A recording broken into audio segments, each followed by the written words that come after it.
তুমি কি জানো, আজ আমাদের দেশের বেশিরভাগ তরুণ তরুণী, যুবক যুবতী এমন এক মানসিক অবস্থার মধ্যে দিয়ে যাচ্ছে যেখানে কিনা তারা তাদের নিত্য জীবনে আত্মবিশ্বাস হারিয়ে ফেলছে ধীরে ধীরে।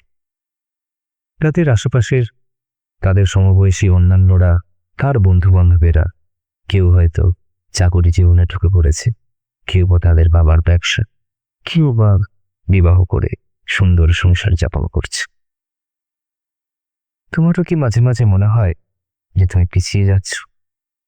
মনে হয় যে তোমার এই সমবয়সী বা তোমার চেয়ে ছোট যারা রয়েছে তারা তোমার থেকে অনেক ভালো জীবনযাপন করছে, সমাজে প্রতিষ্ঠা পাচ্ছে, এবং এটাই হওয়া উচিত? তাহলে আজকের এই ভিডিওটা তোমার জন্যই। আজ আমরা কথা বলবো আজকের তরুণ তরুণী, যুবক যুবতীতে সেই সাধারণ মানসিক চাপটা নিয়ে, যেটাকে কিনা আমরা এমনভাবে নামকরণ করতে পারি যে সামাজিক তুলনার ব্যাধি। এই সমাজে আমাদেরই সাথে বড় হওয়া, আমাদেরই সমবয়সী ধরে নেওয়া এই 26-27 বছর বয়সে যুবক যুবতীরা, তুমি কাউকে হয়তো দেখবে যে সুন্দর তার চাকরি জীবনে প্রবেশ করেছে, জীবনে স্থিতিশীলতা পেয়েছে। কাউকে দেখবে হয়তো সে চাকরি, ব্যবসা ইত্যাদি নিয়ে বিদেশ বিমুখী ঘুরে বেড়াচ্ছে। কেউ হয়তো দেখছো যে সুন্দর বিয়ে শাদী করে ইনস্টাগ্রামে সুন্দর সুন্দর জায়গায় ঘুরতে যাচ্ছে, সেখান থেকে ভিডিওস, রিলস আপলোড করছে।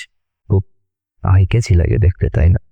কিন্তু হ্যাঁ, ভেতরে কি একটা শূন্যতাও সৃষ্টি হয় না যে তোমার কোথায় অভাবটা রয়ে গেল, এবং কেন আমরা তেমনটা সেই বয়সে পৌঁছাতে পারলাম?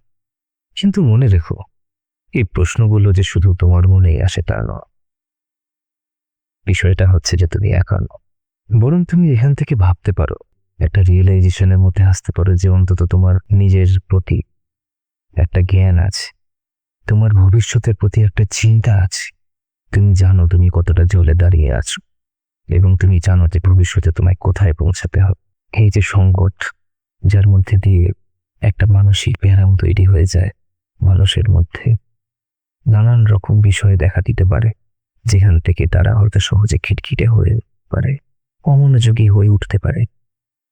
এই বিষয়গুলো জীবনের অনেক দিকে, সেটা পড়াশোনা হোক বা প্রফেশনে, সব থেকেই প্রভাব ফেলে, যেটা এই মানসিক চাপ থেকে শুরু হয়েছিল। আর জানো, আমরা ভুলটা করি কোথায়? ওই মানসিক চাপের যে ব্যায়ামটা, সেটা শুরু হয় কোথা থেকে? যখন আমরা সেই আশেপাশের সফলতা পাওয়া মানুষগুলোর সাথে নিজেদেরকে নিজের অবচেতন মনেই কোথাও না কোথাও তুলনা করতে শুরু করি। আমরা ভাবি যে আজ হয়তো আমাদের 26-27-28 বছর বয়স হয়ে গেল, 30 হয়ে গেল, আর সেইখানে তোমরা যদি সোশ্যাল মিডিয়ার এই ঝাঁ চকচকে জগৎ দেখো, এরকম কম বয়সে কত সুন্দর, কত আনন্দময় জীবনযাপন করছে। এবং হ্যাঁ, তখন আপনি একটা তুলনা চলে আসে, নিজের অজান্তেই নিজের মনে চলে আসি। আমরা হয়তো ভাবি না, তুমি ভেবে দেখবে, হয়তো তুমি মনে মনে সেটাকে হিংসাও করো, তোমার ভালো লাগে সেটা দেখতে। কিন্তু সেই বিষয়টাও আমাদের অবচেতন মনে একটা ছোট্ট তুলনা তৈরি করে, যে এমনটা তো আমিও চেয়েছিলাম। কিন্তু জানো, সবসময় সোশ্যাল মিডিয়াতে যে বিষয়টা দেখা যাচ্ছে, সেটা হয়তো ততটাও সত্যি নয় যতটা তোমার ফোনের স্ক্রিনে ভেসে উঠছে। তার পেছনের সংগ্রাম, তার পেছনের পরিশ্রম, তারা কতটা কঠিন পরিস্থিতি পার করে এসেছে, সেই ছবিগুলো কিন্তু সেই প্রোফাইলে ধরা পড়ে না। তোমায় সেই বিষয়টাও স্বীকার করে নিতে হবে। তাহলে কি করবে? সামান্য একটা ব্যারামকে নিজের উপরে ছুড়ে বসতে দেবে? তোমাকে নিয়ন্ত্রণ করতে দেবে? নিশ্চয়ই না। যেটা কিনা আমরা খুব ছোট ছোট পদক্ষেপের মাধ্যমে এগোতে পারি। সবার প্রথম তুমি নিজের পরিস্থিতিটা বোঝার চেষ্টা করো যে এখন তোমার বয়স অনুযায়ী, তোমার লক্ষ্য অনুযায়ী তুমি কোথায় দাঁড়িয়ে আছো। তোমার লক্ষ্যর থেকে তোমার বর্তমান পরিস্থিতির দূরত্ব কতটা, এবং সেটা তুমি কতটা পরিশ্রম করলে কত তাড়াতাড়ি পৌঁছাতে পারে। আর প্রথমেই খুব বড় বড় গোল বানানোর দরকার নেই।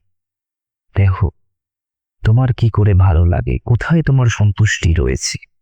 কারোর ছবি আঁকতে ভালো লাগতে পারে, কারোর গান গাইতে, কারো নাচ করতে। জীবনের কিন্তু অনেক রূপ, অনেক অঙ্গ, অনেক রস, বর্ণ, গন্ধ রয়েছে। আর তুমি এতগুলো ইন্দ্রিয় নিয়ে জন্মেছ, তা ভোগ করবে না? সবটুকু দেখো, নিজের প্রতিভা কোথায় লুকিয়ে রয়েছে সেটা খোঁজার চেষ্টা করো। আর যদি তাতে প্রতিভা নাও থাকে, নিজের শান্তিটা যেন পাও। এবং তারপর প্রতিদিন নিয়মিত অন্তত 15 বা 20 মিনিট, যেটুকু কিনা তুমি হয়তো সোশ্যাল মিডিয়ার রিল পেজ স্ক্রল করেই কাটিয়ে দাও, সেটুকু সময় একটা ভালো স্কিল শেখার চেষ্টা কর, যেটা হয়তো তুমি অনেকদিন ধরে ভাবছিলে যে আমি শিখবো, সময় পেলে শিখবো। সেই সময়টা কর। এবং আমি শুধু পুরুষদের জন্য বলছি না যে জিম যাও বা কিছু করো, আমি পুরুষ এবং নারী, যুবক যুবতী উভয়কে বলছি যে নিজের শরীর, নিজের স্বাস্থ্যের দিকে ধ্যান দাও। যদি মনে হয় যে মনের মধ্যে ব্যথা বেদনা জমছে, কষ্ট হচ্ছে, চিন্তা হচ্ছে, নিজেকে একটু একটু করে গ্রো করা শুরু কর। এবং সেটা স্বাস্থ্যের দিক থেকে আগে, কারণ স্বাস্থ্যই সম্পদ। কিন্তু কখনো এমনও হয় যে আমাদের মন আমাদের স্বাস্থ্যকে ছাপিয়ে চলে যায়, এবং মন খারাপে আমাদের শরীরও খারাপ হচ্ছে। তো যখন কখনো এমন মন খারাপ হবে, যখন বিষণ্ণতা ছেয়ে ফেলবে তোমায়, যখন খুবই হতাশ হয়ে পড়বে এবং কোনো কাজে আর নিয়ন্ত্রণ থাকবে না, মন লাগবে না, ভালো লাগবে না, তখন আমি বলবো যে একটুখানি নিজের প্রাচীরগুলোকে নামিয়ে নেওয়ার চেষ্টা করো। নিজের বাবা মা, নিজের কোনো বন্ধু, নিজের কোনো আপনজন, যদি তুমি কাউকেই না বলতে চাও, তাহলে অন্তত একটা ডায়েরিতে লিখে রাখ যে কোন বিষয়গুলো তোমার মনে চাপ সৃষ্টি করে, কোন বিষয়গুলোতে তুমি একটু ভেঙে পড়ো, তোমার মনে একটা মেঘাচ্ছন্ন ঝড় কেটে যায়। সেই বিষয়গুলো যদি একান্তে কাউকে না বলতে পারো, লিখে রাখো। আর যদি তাতেও মনে হচ্ছে যে কাজ হচ্ছে না, তাও বিষণ্ণতার মেঘ তুমি পার করে একটা সকালের মুখ দেখতে পারছো না এবং খুবই কষ্ট হচ্ছে, তো আমি তোমায় বলবো সেই কষ্টটা কিন্তু একতরফা সহ্য করার কোনো প্রয়োজন নেই। তুমি অবশ্যই কোনো পেশাদার মনস্তাত্ত্বিকবিদের সাহায্য নিতে পারো, তার সাথে কথা বলো। এবং ঠিক যেমন খুব শরীর খারাপ হলে, খুব জ্বর হলে নিজেকে ট্রিট করো, নিজেকে কষ্ট করে ডাক্তারের কাছে নিয়ে যাও, ঠিক তেমনই এই মন খারাপটাকেও একটু গুরুত্ব দিও।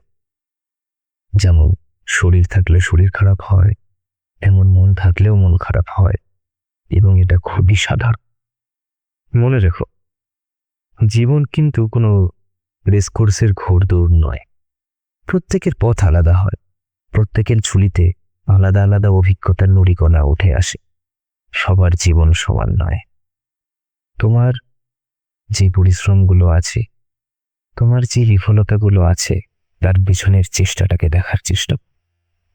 তুমি হয়তো বিফল হয়েছ কোথাও না কোথাও, কিন্তু নিজেকে এটাও তো বল যে তুমি চেষ্টা করেছিলে, তুমি আরো চেষ্টা করবে, ততদিন করবে যতদিন না সফলতা তোমার কাছে এসে ধরা দেয়।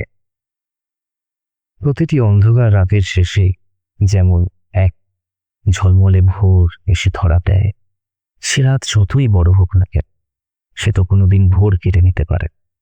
ঠিক তেমনই আমার বিশ্বাস তোমার চেষ্টার পেছনেই লুকিয়ে থাকবে তোমার জীবনের সাফল্যের চাবিকাঠি। অ্যাকচুয়ালি কি বলতো, আমিও কিন্তু তোমাদের মতোই একজন খুবই সাধারণ, এবং আমরা আমাদের চ্যানেলে এমন নিজেদের মনের বিষয়গুলো নিয়ে এবং বাকি মনস্তাত্ত্বিক বিষয়, নিজেদের আত্মোন্নয়ন, নিজেদের চৈতন্য, এই বিষয়গুলো নিয়ে আমরা কথা বলি। যদি তোমার কোনো অভিজ্ঞতা, তোমার প্রশ্ন, তোমার কোনো জীবনের গল্প বা এমন কোনো সিক্রেট যেটা তুমি কোনোদিন বলতে চাওনি, কিন্তু মনে হয় বললে মনটা খানিক হালকা হয়ে যায়, এমনটা শেয়ার করতে পারো আমাদের সাথে। আমরা সেই বিষয়গুলো নিয়ে কথা বলবো। তোমার অ্যাক্টিভিটির পিছনের, তোমার মনের গভীর কারণগুলো বোঝার চেষ্টা করব আলোচনার মাধ্যমে, এবং একটা সিদ্ধান্তে পৌঁছাবো যে কিভাবে সেই বিষয়গুলো থেকে বেরিয়ে আসা যায়। আমরা মনের স্বাস্থ্যেরও খেয়াল। ধন্যবাদ।